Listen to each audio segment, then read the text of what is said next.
Fil-fatt ta' kunsili lokali madwar Malta u Għawdex tpoġġew numru ta' trolleys li fihom il-pubbliku jista' jarmi skart elettroniku bħal laptops, mobiles, radios, kameras, makkinarju żgħar tal-kċina u tal-kura tax-xahar.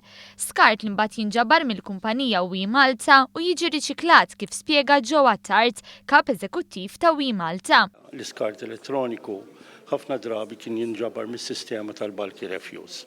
Ovvjament is-sistema tal-bulky refuse kienet tiġbor fiha items li kienu kbar ħafna u minkejja li kienet tinġabar bil-bulky refuse mhix kollox kien jispiċċa ġo faċilitajiet awtorizzati. Fl-okkażjoni tal-Ġimgħa Ewropea tnaqqis tal-iskarts, il-kumpanija qed toffri lill-pubbliku li tiġbor skart elettroniku mill-faċilità ta' djarhom.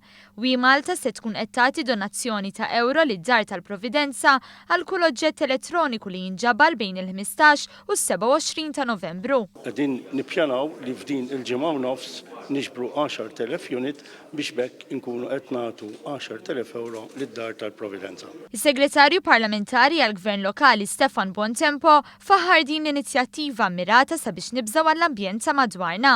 Bontempo tenna li l-Gvern alloka 17 miljun euro biex jintużaw għat-tindif u l-ġbir tal-iskart biex il-lokalitajiet tagħna jkunu notfa.